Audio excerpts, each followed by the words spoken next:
আসসালামু আলাইকুম, সবাইকে রমজান মোবারকবাদ জানিয়ে আজকের ভিডিওটি শুরু করলাম। কাছে দূরে দেশ ও প্রবাসে যে যেখান থেকে আমার ভিডিওটি দেখছেন বা দেখবেন ভাবছেন, আশা করছি সবাই খুব ভালো আছেন। আমিও আল্লাহর রহমতে ভালো আছি। আবারও চলে আসলাম আরও একটি নতুন ভিডিও নিয়ে আপনাদের সাথে শেয়ার করার জন্য। আশা করছি আজকের ভিডিওটিও আপনাদের কাছে অনেক বেশি ভালো লাগবে। আর ভালো লাগলে অবশ্যই চ্যানেলটিকে সাবস্ক্রাইব করে আমার পাশে থেকে যাবেন আর ছোট্ট একটা লাইক দিয়ে ভিডিওটি কন্টিনিউ করবেন। সকাল 10টার পর থেকে ভিডিওটি শুরু করলাম। আমি এখানে কিছুটা খেসারির ডাল ভিজিয়ে নিলাম পেঁয়াজু বানানোর জন্য। এই ডালটা ভিজতে সময় কম লাগে, সেজন্য সকালবেলায় ভিজিয়ে দিয়েছি।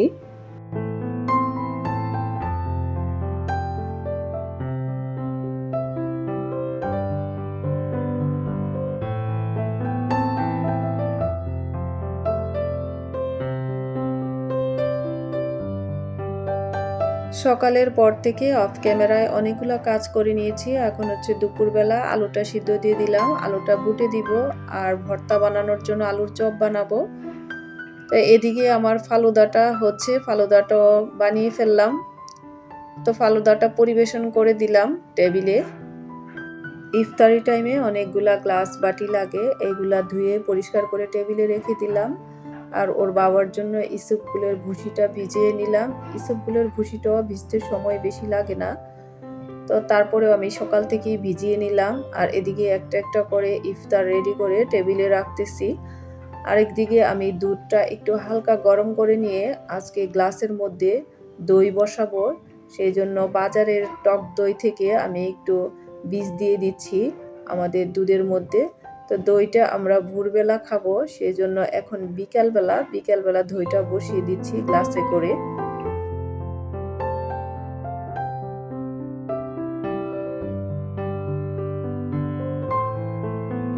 ইফতারের জন্য যে চুলাটা আমি ভিজিয়েছিলাম 3 দিন মতো চলে গেছে, আজকে তৃতীয় রোজা। আজকে চুলাটা শেষ হয়ে গেছে, পরের দিন আবার ভিজিয়ে নিব। তো চুলাটাও ভাজি করে আমি টেবিলে রেখে দিচ্ছি। একে একে করে ইফতারগুলো রেডি না করলে ইফতার টাইমে অনেক বেশি তাড়াহুড়া হয়ে যায়, এজন্য বাটি গ্লাস সবগুলো ধুয়ে ধুয়ে পরিষ্কার করে টেবিলে রেখে দিচ্ছি। আর বাটিগুলা দিয়ে তো ফালুদা খেতে হয় বা হালিম খেতে হয়, সেই জন্য বাটিগুলা লাগে। এইদিকে আমি ভর্তাটাও বানিয়ে নিচ্ছি, ভর্তাটা বানিয়ে তারপর আলুর চপ বানাবো সেই জন্য। আর বুটে আমি একটু আলু দিয়ে বুটটা ভাজি করে নিয়েছি, এখন চপগুলাকে বানিয়ে নিচ্ছি।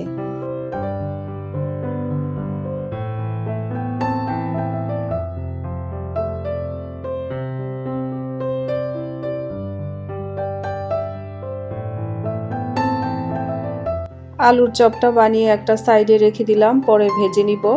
এখন বেগুনি বানানোর জন্য একটা বেগুন নিয়ে নিলাম। এখন যে কয়টা লাগে সেগুলাই আমি নিব, পাতলা করে কেটে নিচ্ছি বেগুনি বানানোর জন্য।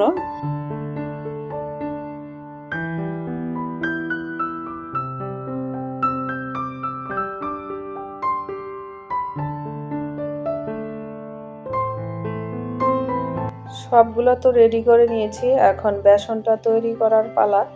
তো বেসনটা তৈরি করার জন্য আমি হাতে ভাঙিয়েছিলাম বেসন, তো সেটা তো আপনারা দেখেছেন গত ব্লগে যারা দেখেছেন। এখন এখান থেকে আমি বেসন নিয়ে নিচ্ছি কিছুটা।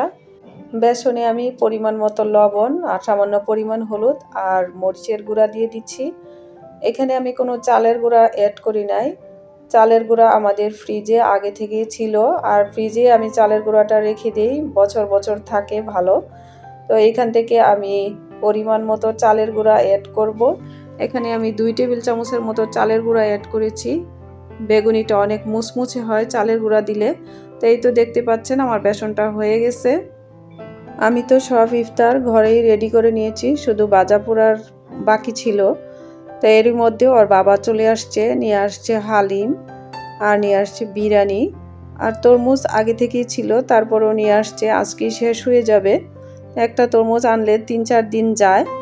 এখন হালিম দিয়ে খাওয়ার জন্য কয়েকটা পরোটা বানিয়ে নিব। প্ল্যান ছিল ভাজা পোড়া করব, এখন হয়ে গেল আরেকটা। ভাবছিলাম যে পরোটা পরে বানাবো, আজকে আবার পরোটা বানাতে হলো।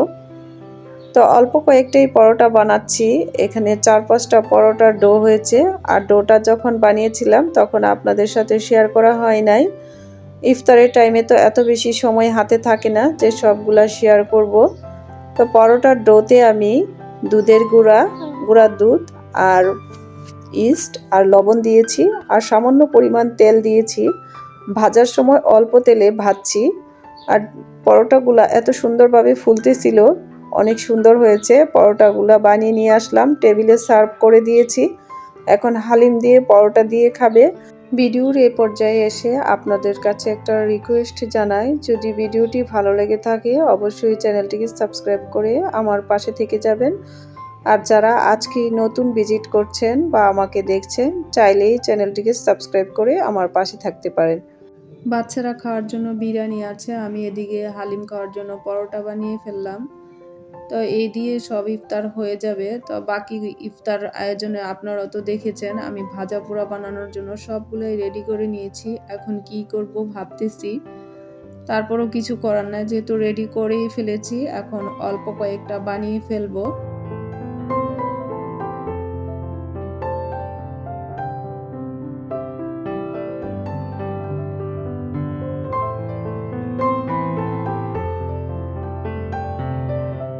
তো এদিকে আমি সবগুলা রেডি করে নিয়েছি আর অফ ক্যামেরায় আমি ভাজা পোড়াটাও ভেজে নিয়েছি।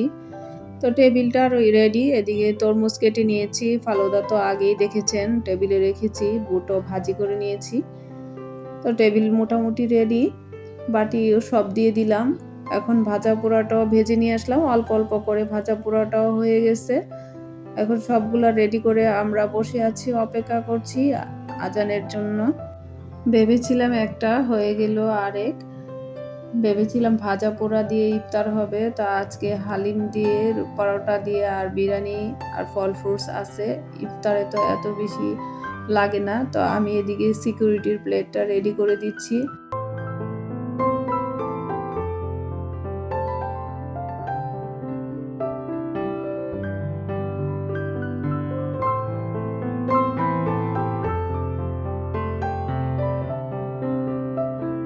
আমার ছেলে আগে থেকে লেবু শরবতটা বানিয়ে ফ্রিজে রেখে দিয়েছিল বোতলের মধ্যে করে, এখন বোতলগুলো নামিয়ে নিলাম।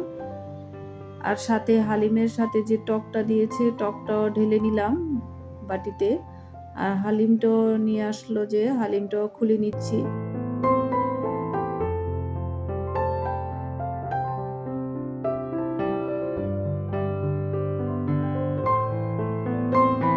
আজকের ইফতার আয়োজন আপনাদের কাছে কেমন লেগেছে অবশ্যই কিন্তু কমেন্ট করে জানাবেন। আজকের মতো এখানেই বিদায় নিচ্ছি। ভিডিওটি ভালো লাগলে অবশ্যই চ্যানেলটিকে সাবস্ক্রাইব করবেন, লাইক কমেন্ট শেয়ার দিয়ে পাশে থাকবেন। আজকের মতো আল্লাহ হাফিজ।